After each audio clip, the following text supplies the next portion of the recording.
আকাশেতে লক্ষ তারার জনক জ্বলেছে,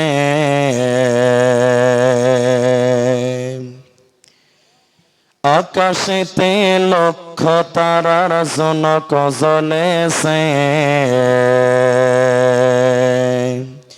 আল্লাহ তাআলা রহমতের দুয়ার খুলেছে, হায়রে আল্লাহ তাআলা রহমতের দুয়ার খুলেছে। আসবেন নবী দুনিয়াতে,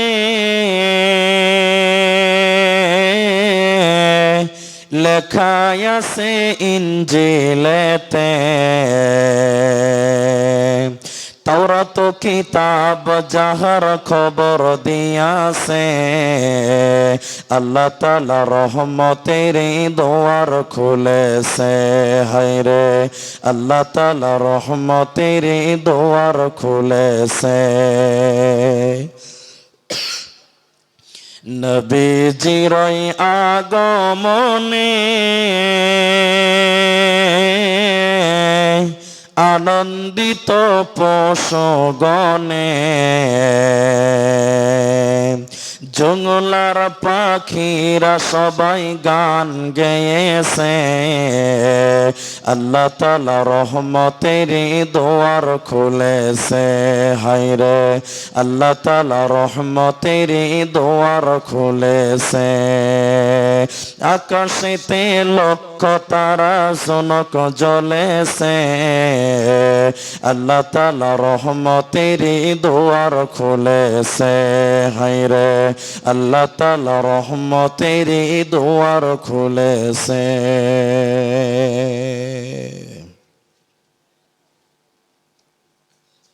উপস্থিত চলমান সভার সুযোগ্য সভাপতি, স্টেজে ওলামায়ে কেরাম, অতিথিবৃন্দ, সামনে বসে থাকা দিনদার ইমানদার মুমিন ভাই সকল, দোয়ার কান্টারি মুরব্বী সমাজ, স্নেহের কচি কাঁচা, পর্দার অন্তরালে বসে থাকা মুমিনা সলেহা মা ও বোনেরা, প্রাণ প্রিয় মোহাম্মদপুর শৈলপাড়া উত্তর দিনাজপুরবাসী, সর্বাগ্রীষে সে মহান আল্লাহ তাবারক ওয়া তাআলার প্রশংসা জ্ঞাপন করি যে আল্লাহ আমাদের এক মাদ্রাসা কেন্দ্রিক আয়োজিত মাহফিলে বসিয়ে কোরআন এবং হাদিসের আলোচনা করার, আপনাদের শ্রবণ করার যিনি তৌফিক এনায়াত করেছেন,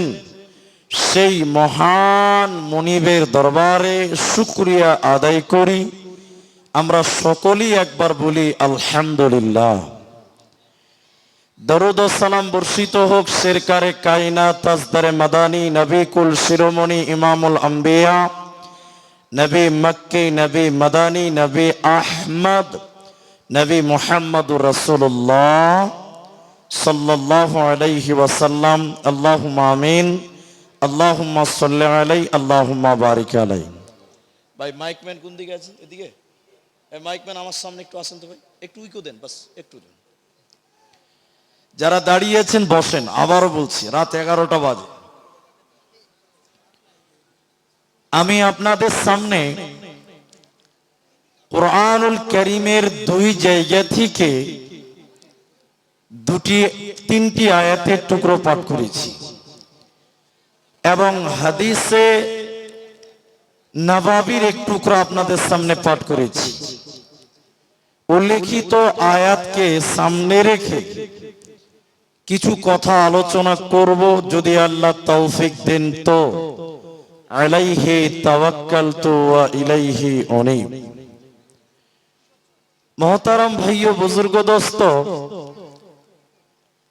সেই দুপুরবেলা থেকে জলসা চলছে, এ পর্যন্ত 12 ঘন্টা হতে চলেছে মাত্র। তার ধারাবাহিকতায় আমি একজন বক্তা, আমি আপনাদের সামনে এক সাবজেক্ট কেন্দ্রিক আলোচনা করব। তার আগে একটাই মাত্র রিকোয়েস্ট বা অনুরোধ করব আপনাদের কাছে, আপনারা রাখার চেষ্টা করবেন। কারণ রাত হয়েছে অনেক, আপনাদেরকে আমি কিছু কথা জিজ্ঞাসা করব, আপনারা উত্তর দেবেন। আপনারা যদি উত্তর দেন তাহলে আপনাদের বুঝতে সুবিধা হবে আর আমাকে বুঝাতেও সুবিধা হবে। বিষয়টি 2 মিনিট পর শুনেন। আল্লাহ তাবারাক ওয়া তাআলার নবী বলছেন, মান মাতা ওয়া হুয়া মুদমিনুল খামর লাকিয়াল্লাহু কা'বাদ ওয়াসান। কিয়ামতের দিন যারা দুনিয়াতে নেশা পান করেছিল, শরাব পান করেছিল, মদ পান করেছিল, ওদেরকে মূর্তি পূজকদের লাইনে দাঁড় করবেন, মানে মুশরিকদের লাইনে দাঁড় করবেন। তার মানে কিয়ামতের দিন মানুষেরা দল দল গ্রুপ গ্রুপ হয়ে দাঁড় হবে। সেটা দিনাজপুর, মালদা, বাংলা, বিহার, আসাম ওই রকম নয়। কিয়ামতের দিন মানুষেরা দল দল হবে, এ কথা রাসূল বলেছেন, আর তা হবে আমলের উপরে। এবার ভালো আমল যারা করেছে, মানে জান্নাতি যারা, তাদের অনেক দল কিয়ামতের দিন থাকবে। যেমন সাবিরিন, এটা দল জান্নাত যাবে। মুহতাদুন, একটি দল জান্নাত যাবে। মুফলিহুন, একটি দল জান্নাত যাবে। মুমিনুন, একটি দল জান্নাত যাবে। তো জান্নাতীদের যত দল কিয়ামতের মাঠে থাকবে, তার মধ্যে একটি দলের নাম থাকবে মুত্তাকি। মুত্তাকি, আল্লাহ ওয়ালা, ভীতু সন্ত্রস্ত ওয়ালা, তাকওয়া অবলম্বনকারী, এদের একটি দল কিয়ামতের দিন থাকবে, যাদের ব্যাপারে আল্লাহ তাবারাক ওয়া তাআলা কোরআনের ভিতরে বলেছেন, ইন্নালিল মুত্তাকিনা মাফাজা, নিশ্চয়ই মুত্তাকিরা বেঁচে গেছে, নিশ্চয়ই মুত্তাকিরা বেঁচে গেছে। একটু মুখ খুলে বলুন, তরজমাটা বেঁচে গেছে হওয়া উচিত ছিল না বেঁচে যাবে হওয়া উচিত ছিল? কোনটা বলুন আপনারা, বলুন একটু মুখ খুলে। বেঁচে গেছে বলতে হবে না বেঁচে যাবে, কোনটা বলতে হবে? একটু মুখ খুলে বলেন। যাবে। তা আপনারা কিছুই বলছেন না, যে মানে আপনি মনে মনে ভাবছেন যে আব্দুর রহমান বকবে তুমি, টাকা নিবে তুমি, আমি কেন বকবো নাকি? অনেক জায়গায় এরকম লোক আছে যে বকবেন তো আপনি, আমরা কেন বকবো? জি না, বেঁচে গেছে। আল্লাহ বলছেন মুত্তাকিরা বেঁচে গেছে, তো এখন তো মরেনি, তো বাঁচলো কি করে? ছোট্ট উদাহরণ দিলে বক্তব্যটা বুঝতে সুবিধা হবে। ইউটিউবার তোমরা রেডি করে বসে যাও, দাঁড়িয়ে থাকিও না। জি ভাই, খুব ভালো। আপনার সঙ্গে আমার বিবাদ, এদিকে দেখে ঝগড়া হচ্ছে কি নিয়ে? এই জায়গাটা আপনি বলছেন আমার, আর আমিও বলছি আমার। আমি বলছি যে না তুমি বিক্রি করেছো, তুমি টাকা নিয়েছো, আর তুমি বলছো না বিক্রি করিনি। তুমি যে টাকা নিয়েছো এটা সত্য, পৃথিবীর কেউ দেখেনি। এবার আমি বলছি বিক্রি করেছেন, আর আপনি বলছেন না করেনি, কিন্তু সত্য আপনি করেছেন, কিন্তু কোনো প্রমাণ নাই। এবার কোর্টে মামলা উঠেছে রায়গঞ্জ, উকিল আপনার কাছে এসে বলছে বলুন আপনি যে টাকা নিয়েছেন কেউ দেখেছে কি? তাহলে আপনি বলছেন না কেউ দেখেনি। লিখিত কোনো কাগজ আছে, দলিল আছে, প্রমাণ আছে টাকা নিয়েছেন আপনি? বলে না তারও কোনো প্রমাণ নেই। উকিল তখন কি বলবে? ঠিক আছে চুপ করে থাকেন, আপনি বেঁচে গেছেন। কি বলছে? আপনি বেঁচে, এরা কথা বলে না, আপনি বেঁচে গেছেন। এখনো মামলা শেষ হয়নি, খালি উকিল বলছে টাকা নিয়েছেন কেউ দেখেনি। বলে না কোনো প্রমাণ না, কোনো লিখিত না।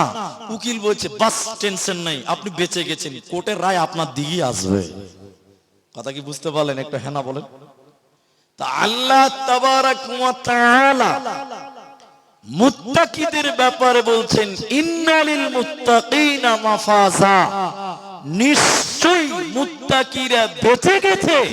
কারণ মুত্তাকিরা যে কাজ করে, যে কর্ম করে, যে আমল করে, এই আমলের উপরে ডেফিনিশন সিদ্ধান্ত নিয়ে আল্লাহ অগ্রিম বলে দিয়েছে, যারা আমার মুত্তাকি বান্দা বান্দি হবে ওদের মরার পর আর কোনো চিন্তা থাকবে না। এই বসো, আরেকটা উদাহরণ দিই, তাহলে বক্তব্য আর একটু সুবিধা হবে। এখান দিয়ে একটা লোক মালদা যাবে, মালদা কোনোদিন মালদা দেখেনি, জানেও না, বাসে উঠেছে, 1 ঘন্টা পর দাঁড়িয়ে আছে, সিট পাইনি। একটা লোক বসে আছে, ওকে বলছে, চাচা মালদা কত দূর? 1 ঘন্টা হয়েছে মাত্র। চাচা মালদা কত দূর? এই চুপ থাকো, এখন অনেক দূর। 10 মিনিট পর বলছে, কাকা মালদা কত দূর? আরে চুপ থাকো, এখন অনেক দূর আছে। ফের খানিকক্ষণ পর 10 মিনিট পর বলছে, চাচা মালদা কত দূর? মারবো, চল জানলাতে মুখ পার কর, দেখ পাথরে লেখা আছে মালদা এখনো 70 কিলোমিটার। ঠিক বললাম না ভুল বললাম বলেন? এই 70-এর পরে 69 হবে, 68 হবে, 67 হবে, 66 হবে, এই করে করে যখন দেখবি মালদা 0 কিলোমিটার, তার মানে মালদা তুই পেয়ে গেছিস, এবার বাস থেকে নাম। আমরা সবাই মুত্তাকি হব। আল্লাহ তাবারাক ওয়া তাআলা কে জিজ্ঞাসা করেন, আল্লাহ মুত্তাকি হব কি করতে হবে? আল্লাহ তাবারাক ওয়া তাআলা বলেন, বান্দা শুনে নাও, মুত্তাকি বান্দা কারা হবে? মুত্তাকি হতে গেলে তোমাদের কোন কোন আমল করতে হবে তোমরা শুনে নাও। আল্লাহ তাবারাক ওয়া তাআলা বলেন, মুত্তাকির কথা বলতে গিয়ে আল্লাহ একটা ইবাদতের কথা ভূমিকা হিসেবে নিয়েছে। বলেন, লাইসাল বিররা আতুওয়াল্লু উযুহাকুম কিবালাল মাশরিকি ওয়াল মাগরিবি। সূরা বাকারা সূরা নাম্বার 2 পারা নাম্বার 2, রুকু নাম্বার 21, লাইন নাম্বার 12, আয়াত নাম্বার 177 এর মাঝখানে আল্লাহ শুরুতে বলেন, পূর্ব কিংবা পশ্চিমে সাজদা করার নাম, মাথা ঠোকার নাম পূর্ণাঙ্গ কামিয়াব নয়। পূর্ব কিংবা পশ্চিমে সাজদা করার নাম, মাথা ঠোকার নাম, এর মানে হলো নামাজ পড়ার নাম পূর্ণাঙ্গ কামিয়াব নয়। আল্লাহ নামাজকে পূর্ব এবং পশ্চিম দিক বললেন কেন? আমরা কাবার দিয়ে সাজদা করি, আমাদের পশ্চিমে কাবা আছে, কিন্তু বাইতুল্লাহতে মক্কা কাবা শরীফের যখন নামাজ পড়ে তারা পশ্চিম দিকে করে নয়, বরং কাবাকে কিবলা করে গোল করে মানুষেরা নামাজ পড়ে। তার মানে হলো কাবাকে কিবলা বানিয়ে নামাজ পড়তে হয়। তাই কাবার পশ্চিমে যারা আছে তারা পূর্ব দিকে সাজদা করবে, আর যারা পূর্ব দিকে আছে তারা পশ্চিম দিকে সাজদা করবে।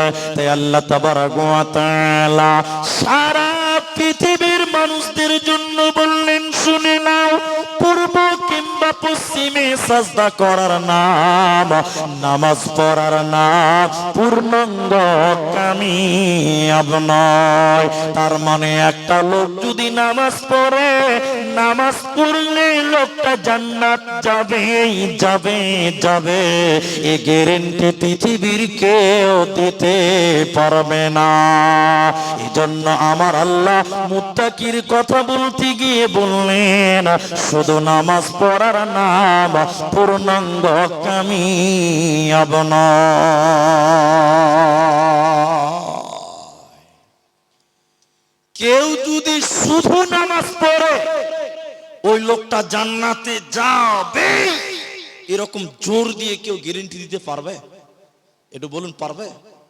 পারবে না। কেন পারবে না? নামাজ পড়লে জান্নাত যাবে গ্যারান্টি দিতে পারবে না। কেন? আল্লাহ কোরআনে বলেছেন, ফাওয়াইলুল লিল মুসাল্লিন, ওয়াইল নামে একটা জাহান্নাম আছে, ওই জাহান্নামে কোনো মাতাল যাবে না, ওই জাহান্নামে কোনো ব্যভিচারকারী যাবে না, ওই জাহান্নামে শুধুমাত্র নামাজিরাই যাবে। তার মানে দুনিয়াতে যত লোক নামাজ পড়ছে সবার নামাজ আল্লাহর কাছে কবুল হয় না, সবার নামাজ কবুল হয় না। কয়েকটি নামাজের রূপরেখা আপনার কাছে তুলে ধরছি। মুর্শিদাবাদে 2016 সালে আমি মুর্শিদাবাদে থাকতাম, ইমামতি করতাম। একটা লোক বীরভূম বাড়ি, গ্রামে গ্রামে হকারি করে বেড়ায়, হকার ফেরিওয়ালা, বুঝেন কিনা একটু হ্যাঁ না বলো।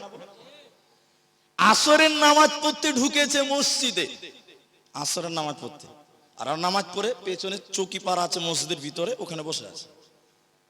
মানে আসরের জামাত শেষ, দ্বিতীয় তৃতীয় জামাত চলছে, দু চারটে করে লোক এসে জামাত তৈরি হয় কি হয় না? হয়েছে। ওই লোকটা ওই নোকিয়ার আগের মোবাইল ছিল না 1100 মডেল, ওই মোবাইলটা পকেটে নিয়ে আছে, নামাজ শুরু করেছে। আর আমরা পেছনে গল্প করছি, দু তিনটা লোক নামাজ পড়তে পড়তে যখন রুকু থেকে উঠছে তখন টুং টুং টুং টুং করে ফোন চলে এসছে, ফোন বাজছে। ওই লোকটা তখন নামাজ পড়তে পড়তে পকেট থেকে মোবাইল বার করে ফোনটা রিসিভ করে বলছে, হাগো নামাজটা পড়তে দাও। হাজি বলুন, নামাজ পড়তে পড়তে কে ফোনে গল্প করে, নামাজ হবে? জোরে বলুন হবে? অনেক মানুষ নামাজ পড়ে, ও নামাজ পড়ছে না, ঝড় চালু হয়েছে, বুঝা মুশকিল। এদিকে চুলকাবে, এদিকে চুলকাবে, এদিকে চুলকাবে, উনি সব বাঁদর নাচা শুরু হয়ে গেছে। এরকম কিছু নামাজি আছে না? হ্যাঁ না বলো। আর এই গল্পটা আপনাকে আর কতবার শোনাবো। 2-3 বছর আগে রমজান মাসে আমার স্ত্রীকে নিয়ে গেছে তারাবি পড়তে। আমার স্ত্রী আপনাদের এলাকায় এসেছিল, এই জহের ভাইয়ের বাড়িতে এসেছিল, কারি জহের সাহেবের বাড়ি এসেছিল। আমার স্ত্রীকে নিয়ে তারাবি পড়তে গেছি মসজিদ, আমাদের মসজিদে। আমার স্ত্রী মেয়েদের দিয়ে গেল, আমি ছেলে দিয়ে। আমার স্ত্রী গল্পটা আমাকে শোনাচ্ছিল আর কি। তো সবাই এসারের জামাত চালু হয়েছে, তারপর তারাবি। আমার স্ত্রী জামাতে ধরবে, তো আগে যে পায়ে পা লাগাতে হবে, লাগাতে হবে কিনা, পায়ে পা লাগাবে, তো নিয়ত বানবে। তা নামাজ চলছে, সবাই নামাজ পড়ছে। তো আমার স্ত্রী যে পাটা লাগাইছে মেয়েদের দিকে, তো যার কাছে পা লাগাচ্ছে খালি পা টেনে নিচ্ছে, মানে পা লাগাবে না। তো আমার স্ত্রী আলেমের বউ, দিন সম্পর্কে জ্ঞান আছে, আবার পা লাগাচ্ছে, মেয়েটা পা টেনে নিচ্ছে, আবার লাগাচ্ছে। মেয়েটা কিন্তু নামাজ পড়ছে, আমার স্ত্রী কিন্তু নামাজে দাঁড়ায় না। তখন আমার স্ত্রী বলছে, এই পায়ে পা লাগাও। ওই মেয়েটা এরকম নিয়ত বেঁধে বলছে, আমি নামাজে পায়ে পা লাগাই না। নামাজ হবে? এটা কথা বলে না হবে? তাহলে সব নামাজ আল্লাহর কাছে কবুল? কথা বলুন একটু, হবে? হবে না। সব নামাজ আল্লাহর কাছে গ্রহণ হবে না। এই জন্য আল্লাহ তাবারাক ওয়া তাআলা এই গ্রামে দেখেন জলসাতে, জামাই বাড়িতে এসেছে, শ্বশুর গ্রামে জালসা, এসার রাজান হলো, 500টা লোক মসজিদে গেল, 50টা লোক মসজিদে নামাজ পড়তে গেল। এর সবাই মুখ খুলে বলেন, 50টা লোক জান্নাত যাবে? যাবে? যাবে না। 50টা লোকের নামাজও কবুল হবে না। বলে কেন? কেন? কেউ তার শ্বশুরকে দেখাবার জন্য মসজিদে গেছে, কেউ বিহাই বাড়ি জালসা, বিহাইকে দেখাবার জন্য নামাজ পড়ছে। এজন্য আল্লাহ বলেন, যদি তোমরা মুত্তাকি হতে চাও, শুধু নামাজ পড়লে হওয়া যাবে না, শুধু নামাজ পড়লে কামিয়াব হওয়া যাবে না। তাহলে আর কি করতে হবে? আল্লাহ তাবারাক ওয়া তাআলা বলেন, বান্দা যদি তোমরা মুত্তাকি হবে, শুনে নাও, ওয়ালাকিন্নাল বিররা মান আমানা বিল্লাহ, আল্লাহর উপরে তোমাদের ঈমান রাখতে হবে। যদি তোমরা মুত্তাকি হতে চাও, তাহলে তোমরা পূর্ণাঙ্গ রূপে আল্লাহকে আল্লাহ বলে মেনে নাও। সুম্মাস্তাকামু, এর উপরে তুমি অবিচল থাকো, ঈমানের সঙ্গে তুমি দুনিয়া গড়ো, তুমি হবে প্রকৃত মুত্তাকি। তাই আল্লাহ তাবারাক ওয়া তাআলা মুত্তাকির গুণ বলতে গিয়ে প্রথম নম্বর বলেন, মান আমানা বিল্লাহ, আল্লাহর উপরে ঈমান। এদিকে দেখেন, মুহাম্মাদুর রাসূলুল্লাহ বলুন সাল্লাল্লাহু আলাইহি ওয়াসাল্লাম নতুন নবী হয়েছে, নতুন নবী হয়েছে, ইসলাম গ্রহণ করছে মুসলমান, নতুন নতুন মুসলমান। ওই মক্কাতে বেশ কয়েকজন পর 13-14 জন পর